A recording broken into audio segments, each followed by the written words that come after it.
E aí galera, tranquilo? Vamos agora para nossa próxima aula de React aí. Agora a gente vai falar de hooks. O que são hooks, né? O que é essa palavra nova que eu estou introduzindo aqui para vocês, né? É bem legal e que a gente vai ver esses dois hooks aqui em específico, use state e use effect, né? Que são os principais. Mas primeiro vamos falar o que são hooks, né? Lembra que eu falei para vocês que a gente utiliza o React para fazer com que código JavaScript traga interatividade para as nossas marcações que a gente está retornando aqui, né, nos nossos componentes React. Eu já vi como é que a gente traz interatividade com as props que a gente consegue passar para os nossos componentes, né, que a gente cria com o React. Interatividade também escrevendo código JavaScript dentro dessas marcações, né, colocando entre chaves aqui. Mas a gente também consegue fazer interatividade justamente com esses hooks. O que são eles, né? Eles são funções. Quando a gente está programando com React, tudo é programação funcional, né? Então tudo são funções. Componentes são funções e os hooks também são. E eles são funções que a gente chama aqui no topo do nosso componente, antes do retorno da marcação e depois da declaração da função, né? Então aqui dentro do escopo dela, mas no topo dela, antes do retorno, são funções que a gente chama aqui que vão trazer alguma interatividade para esse meu componente que eu estou trabalhando aqui. E eles têm sintaxes específicas para cada hook, né? Todos eles começam com use, então use hook. Eles aguardam alguns parâmetros e podem ou não retornar alguma coisa, né? Existem vários hooks no React. Existe, por exemplo, use state, existe o use effect, use mimo, use callback, use context. Enfim, existem vários hooks, vocês podem ver todos eles na documentação do React. Aqui a gente vai trabalhar com use state e use effect, que são os hooks principais quando a gente está trabalhando com React ou com qualquer projeto de desenvolvimento web, né? Vocês podem acabar mexendo um pouco mais com use callback, só que está chegando uma nova versão do React aí que vai tentar reduzir mais o uso desses dois hooks, use meme e use callback, porque eles vão trazer as funcionalidades que esses hooks trazem, né, de forma nativa no React, sem vocês precisarem utilizar esses hooks, tá? Só dando um spoiler aí, enfim, eles vão trazer memorização para quem quiser pesquisar.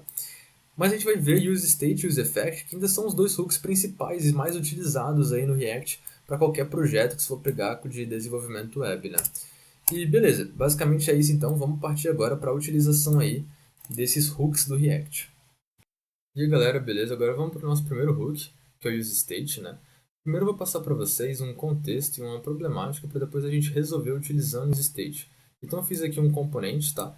Antes de tudo, eu passei no topo desse arquivo aqui, desse meu componente, essa diretiva chamada useClient, tá? Para quem está codando comigo, passa ela aí agora, porque ela vai ser necessária para este componente. Depois eu vou falar dela e por que eu passei ela aqui. Primeiro para esse nosso componente, né? Vou decifrar ele um pouco do que eu fiz aqui agora. Eu defini uma variável chamada count e inicializei ela em zero. Beleza, essa count que é um number, né? Aí eu passei aqui a tag main, né? O nosso X, o aulas react contador, que é até o que está sendo exibido aqui na nossa página, né? Beleza. Aí aqui eu passei uma div. Aí nessa div eu passei dois botões e um span, que são esses dois botões aqui e esse span aqui. Nesse primeiro botão, eu passei para ele um onClick. Esse onClick a gente vai ver depois, tá? Mas é bem intuitivo, né? Quando eu clicar nesse meu botão, eu vou executar essa função aqui. Essa função, o que ela faz? Ela pega esse meu contador, esse count que eu defini aqui, e incrementa em unidade o valor desse meu contador. Então ele faz count igual a count menos 1, né? Só que para deixar a sintaxe mais leve, eu estou decrementando aqui então o valor desse meu count quando eu clico nesse meu botão. Aí depois eu passei aqui o span, que é justamente esse count, né, que está aqui no meiozinho. E aqui eu passei um outro botão, onde no onClick dele, ou seja, quando eu clicar nesse botão, ele vai executar essa função aqui, que é justamente esse count mais mais, que é para incrementar o valor desse meu count em unidade. Então eu clico no botão de menos, ele vai decrementar em unidade o valor de count. Quando eu clicar no botão de mais, ele vai incrementar em unidade o valor do count. E aqui nesse span eu estou passando justamente o count para ele ser exibido aqui na minha tela, beleza? Tá, então assim que está o nosso componente. Esse useClient, só para dar um spoiler já, né? Eu estou passando ele aqui no topo do meu arquivo para eu conseguir manipular eventos com um clique, tá? É só basicamente isso. Mas beleza, vamos lá. Vou clicar aqui agora no botão de menos e no botão de mais. E você pode ver que nada está acontecendo, né? Eu estou clicando no botão de mais, acho que vocês conseguem escutar o clique do meu mouse, mas nada está acontecendo aqui na minha tela, né? E o meu componente ele está certinho, né? Eu defini aqui minha variável count, eu estou passando aqui nesse um clique uma função que decrementa o valor desse count, outra que incrementa o valor. Por que não está funcionando, né? Bom, o código ele realmente está certo. Só que o que acontece, né? Quando eu montei essa minha página aqui pela primeira vez lá no meu navegador, eu inicializei o count em zero, passei esse count aqui, então passei zero aqui para esse span e defini essa função aqui. Só que quando eu clico nesse mais aqui ou nesse menos, eu estou alterando o valor do count, mas eu não estou atualizando a página com o novo valor do count. Meio que essa página ela foi montada inicialmente com count valendo zero. Então aqui ela está com count igual a zero. E mesmo que eu altere o valor desse count, eu precisaria re-renderizar essa página para poder exibir o count com seu valor novo, né? Com o valor dos incrementos e dos decréscimos que eu estou aplicando nele, né? Meio que essa página já foi montada com count igual a zero, então não importa eu ficar alterando esse valor de count, né? E como é que eu faço então para essa página ser efetiva, para eu implementar um contador aqui, onde eu consiga armazenar esse valor numa variável e essa variável ela tem que ser constantemente monitorada pela minha aplicação para quando essa variável trocar de valor, a minha página atualizar com o novo valor desta variável. É aí que entra o useState. O useState ele serve justamente para isso. O useState ele serve para a gente conseguir manipular estados em vez de variáveis. E esses estados eles são monitorados pelo componente do qual eles fazem parte, e toda vez que eles trocam de valor, o meu componente ele é re-renderizado com o novo valor deste estado.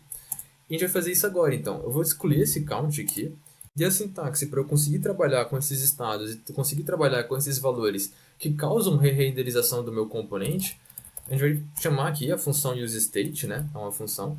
Essa função useState, eu tenho que passar aqui entre parênteses dela o valor inicial deste meu estado. Eu vou inicializar então em zero esse meu contador.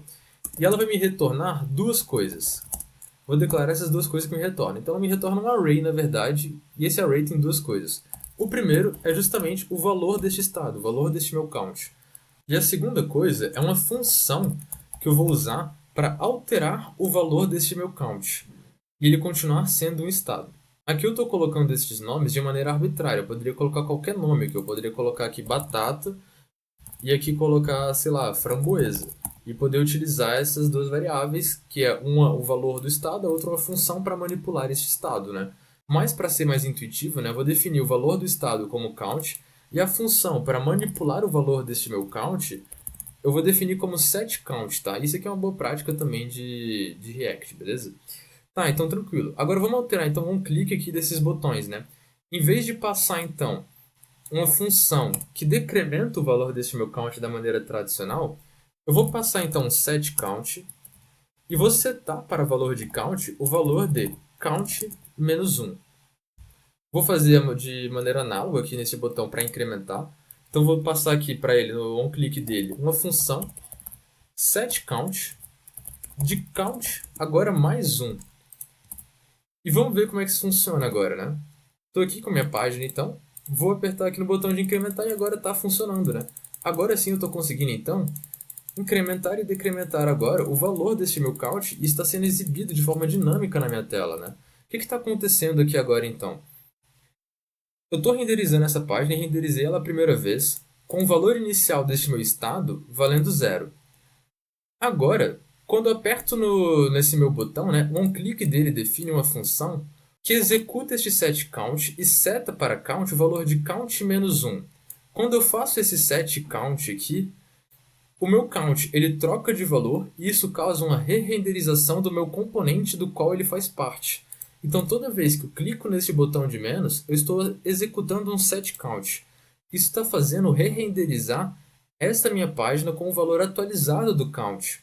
Então agora meu count vale 4, agora vale 3, agora 2. E assim ele vai alterando o seu valor e minha página vai sendo atualizada constantemente. Então isso que acontece com os meus setCounts e com o meu count. É para isso que serve o useState.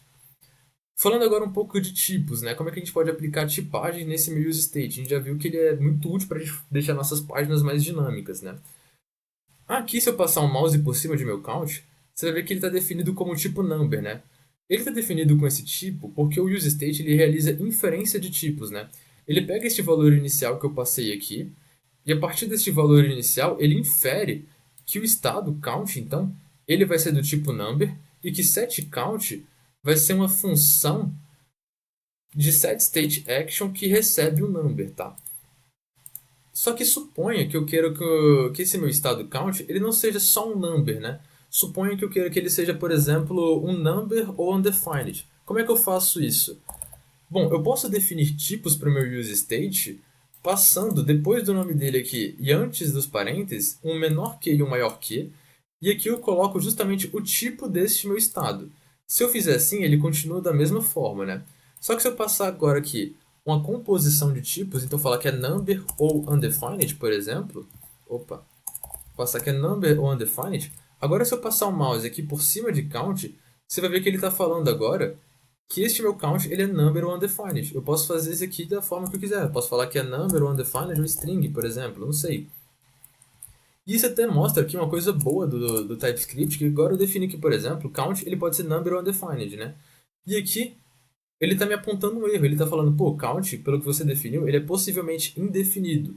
Então essa operação aqui ela pode dar ruim, né? Aqui que mostra como é que o TypeScript é útil para a gente para trazer mais segurança de tipos para a gente e permitir que a gente consiga trabalhar com as nossas variáveis, nossos objetos, nossas funções da forma que a gente espera que funcione sem dar bugs. Aqui ele está me alertando de um possível bug. E se count for undefined, essa operação aqui ela vai dar ruim, ela vai dar um not a number. E não é isso que eu estou esperando, né? Então, beleza. Então, esse aqui é o nosso hook useState. Se tiver ficado alguma dúvida, pode me chamar. Manda mensagem lá no canal dos instrutores. Pode chamar eu ou qualquer outro instrutor para a gente explicar para você como é que funciona, então, o useState. Agora, a gente vai partir para o próximo hook do React, que é o useEffect. Beleza, agora falando do nosso próximo hook, né, que é o useEffect. Vou fazer algo bem análogo que nem eu fiz com o useState, que é mostrar um código problemático e depois mostrar como é que o useEffect pode entrar aqui para ajudar a gente nesse código e melhorar o nosso desenvolvimento, tá? Então, explicando aqui agora esse componente, esse código que eu fiz aqui agora, né, da nossa página. Primeiro eu passei no topo do arquivo esse useClient, tá? Então passa aí se você estiver codando junto comigo.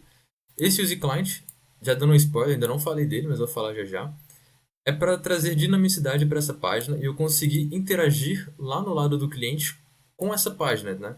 Aí para permitir essa interação, que é justamente um clique, passar hooks, enfim, eu utilizo esse useClient. Só dando um spoiler, se você não entendeu, eu vou falar disso já já. Beleza, agora falando um pouco do componente, né? Declarei aqui um useState para armazenar no estado a URL de uma imagem que eu vou pegar de uma API. Lembrando o que é a API, né? Uma API é uma interface que a gente se comunica para interagir com algum outro serviço. Um serviço onde a gente não consegue interagir diretamente, então a gente utiliza uma API para interagir com esse serviço. Aqui eu estou fazendo um fetch, então esse fetch é uma função própria do Next, né? Para fazer requisições para algum URL, para alguma API. Eu estou fazendo um fetch para uma API que me permite interagir com um banco de dados que armazena fotos de gatinhos. Aí essa API, quando eu faço esse fetch aqui, me retorna uma imagem de um gatinho que tem nesse banco de dados que tem várias imagens de gatinhos. Se não entendeu, tenta voltar no vídeo só para repetir essa parte, mas é o seguinte. Estou fazendo um fetch para essa API e essa API ela é para me comunicar com um banco de dados que tem imagens de gatinhos. Essa API vai me devolver a imagem de um gatinho desse banco de dados. Beleza. Então fiz esse fetch. Esse ponto .den é o seguinte. Fiz o fetch. Então, depois do fetch, pega o resultado disso, converte para JSON. JSON é um formato de arquivo onde a gente consegue manipular melhor essas coisas. Essas coisas aqui de fetch, JSON, vocês vão ver melhor na aula de API, mas estou já adiantando muita coisa para vocês. Então, fiz o fetch.den. Eu vou converter para JSON, que é um formato de arquivo manipulável para a gente, e vou fazer um set made URL da URL desse data, tá? Esse formato aqui, data, abre e fecha chaves e coloca, abre e fecha colchetes, coloca 0.url, isso aqui é por causa de como essa API me devolve essas fotos de gatinhos, tá? Para conseguir pegar a URL dessa foto, eu tenho que fazer isso aqui. Depende muito de API para API que eu estou me interagindo. E toda API tem uma sua documentação de como você mexe com ela, tá? Aqui eu peguei a documentação deles, que eu tenho que fazer data, aí eu tenho que pegar o índice 0 e pegar o URL, beleza? Tá, e esse ponto cat é para tratamento de erro. Se algum desses pontos dens ou esse fetch der algum erro, né?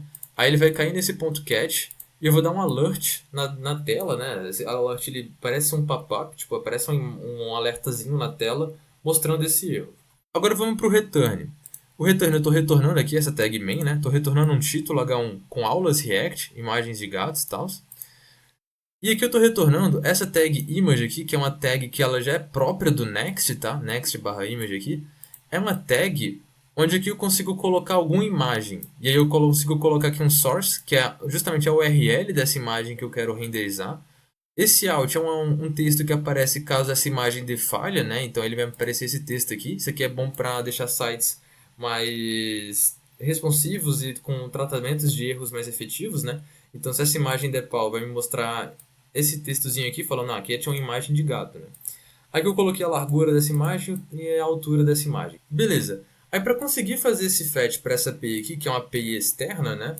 Eu tive que configurar aqui no meu next.config.js, eu tive que colocar essa parte aqui nas configs do meu next, tá? Isso aqui é para quê? É para eu conseguir interagir com APIs externas e pegar imagens dessas APIs, tá? Então aqui eu estou definindo que eu consigo pegar imagens remotas, né? De imagens externas, de APIs externas, que sigam esse protocolo e tenham qualquer hostname, que tenham esse pathname, enfim. Isso aqui é só para eu conseguir me interagir com essas APIs externas, porque senão o meu Next bloqueia por questão de segurança, tá? Para não deixar eu me comunicar com qualquer API, né? Suspeita aí, enfim. Então, beleza.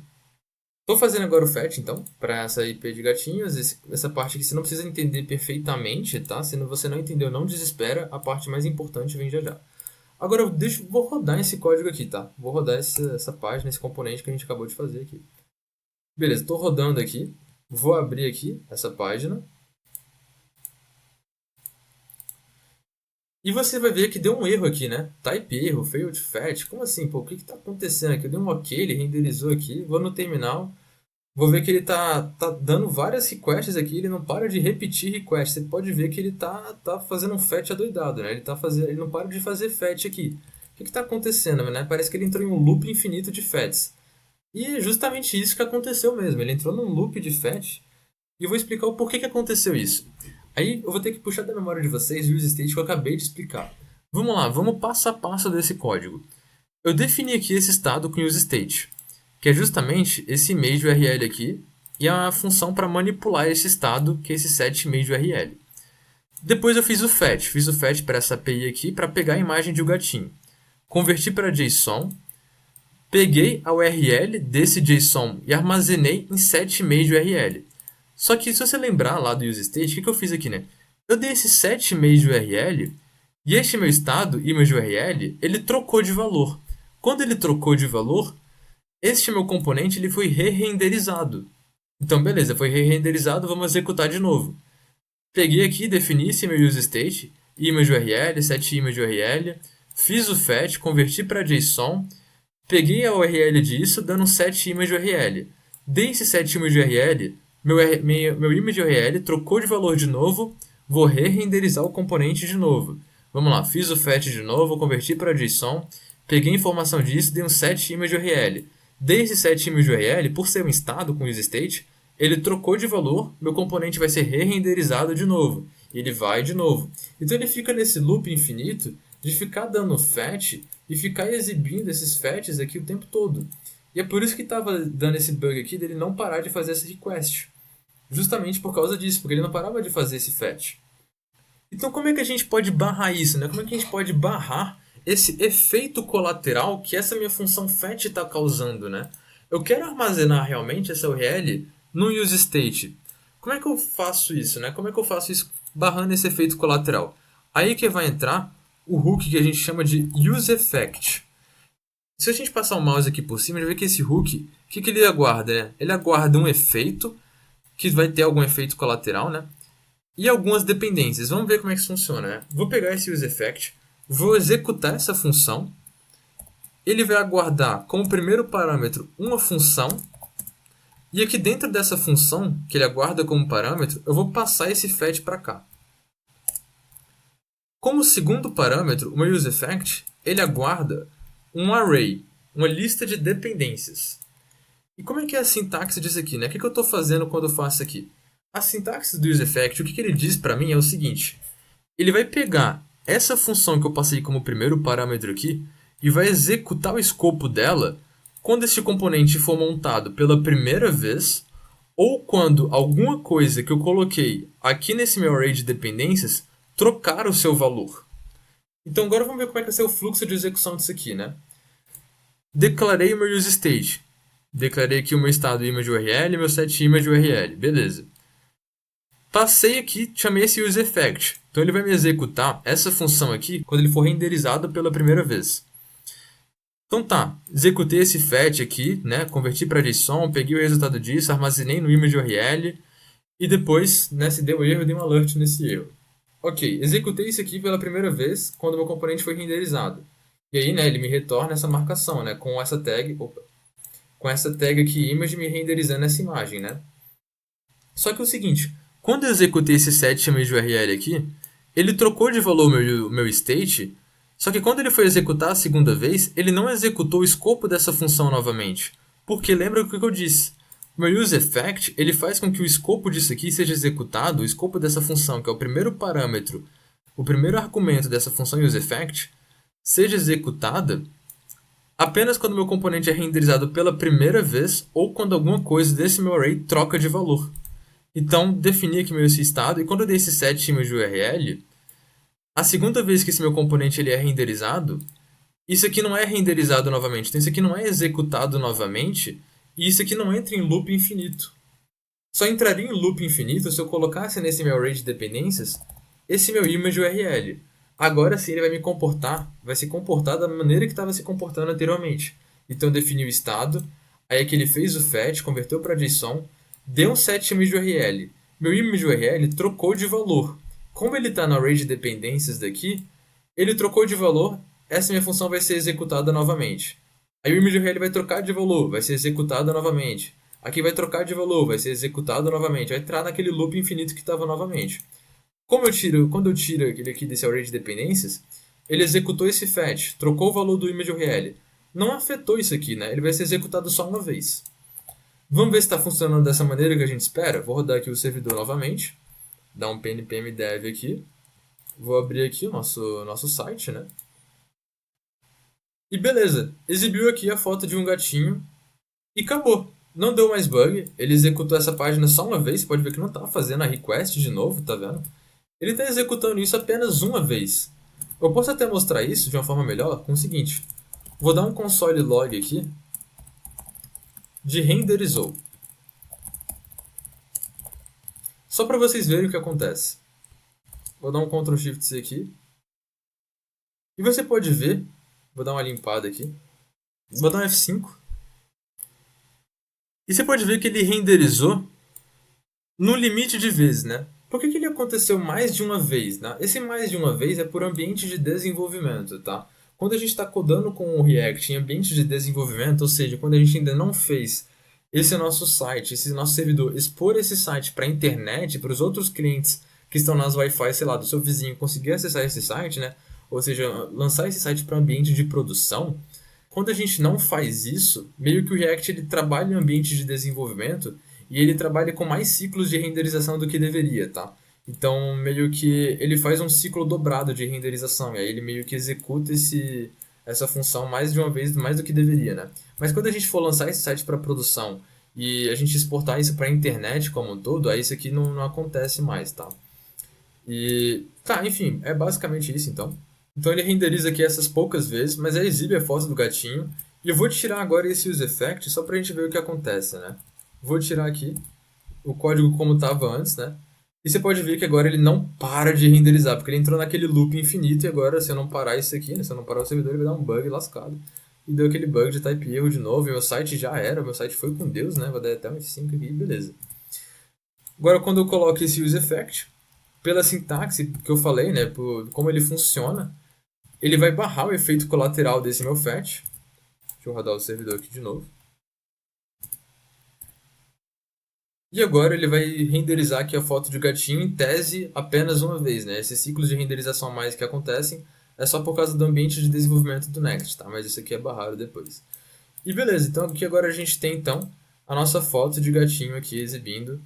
E é isso. Assim que a gente conseguiu então utilizar o useEffect para barrar ciclos de renderizações que a gente não queria, né? A gente utiliza o useEffect justamente para barrar esse tipo de coisa. Ele trabalha muito bem com o useState, né? Porque esse useState, quando a gente troca o valor de um estado, ele causa a re-renderização de um componente. E se a gente fica causando isso o tempo todo, aí dá um bug, né? Então a gente utiliza o useEffect justamente para barrar esses ciclos de renderização. Ok, é isso então. E A gente acabou então os nossos hooks mais importantes. A gente falou o que é um hook, a gente falou do hook use state, falou do hook use effect. Existem vários outros hooks que vocês podem acabar mexendo aí no React, né? Tem use callback, use mimo, use context. Só pesquisar aí a documentação do React, ver todos esses hooks. E tamo junto. Espero que vocês tenham gostado da aula e vejo vocês na próxima aula.